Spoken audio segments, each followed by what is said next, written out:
A flood of criticism and jokes about the death of Harambe forced the Cincinnati Zoo to bail out on social media. Good evening. The Cincinnati Zoo has sent its last tweet, at least for now. After an onslaught of trolling about the death of the gorilla, the zoo asked critics to slack off a bit and let them heal, but they didn't. So the zoo shut down its very active Twitter account. Local 12's Joe Webb has been following the story. He joins us live from the zoo with the very latest. Hi, Joe.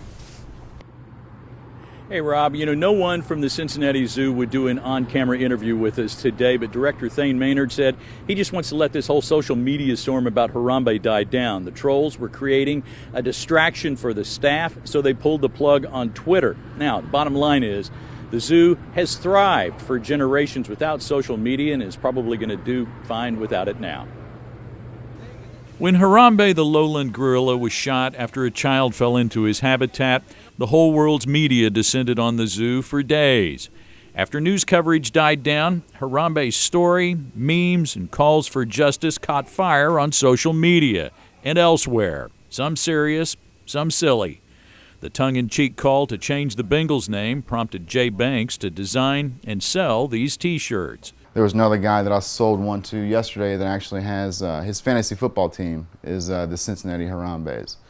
So he was like, man, I've got to get one of those shirts. Banks says he was touched by the gorilla's death and hopes the controversy does not hurt the zoo. It doesn't appear to be keeping people away. Thane Maynard pointed out today that the zoo is packed and thriving, if distracted by the baiting on social media. Xavier Professor Leslie Rasmussen says dropping the Twitter account is not what she would have recommended.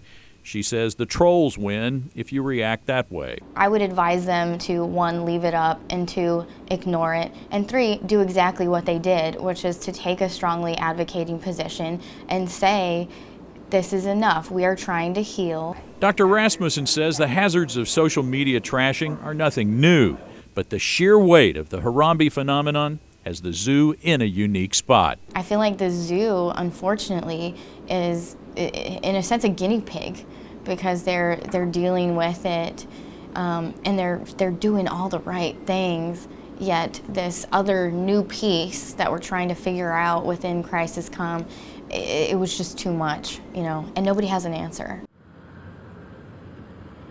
Now, Dr. Rasmussen has some personal experience with social media trashing. She has the same name as someone who wrote a supportive letter for that Stanford swimmer convicted of rape.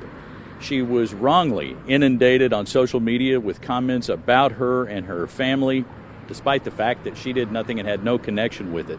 She said she felt helpless at the time. She simply didn't know what to do. She said she can understand how the zoo feels. Reporting live outside the Cincinnati Zoo, I'm Joe Webb, Local 12 News. Rob? Joe, thanks very much. The boy's mother also faced a barrage of abuse online from those who blamed her for the death of the gorilla.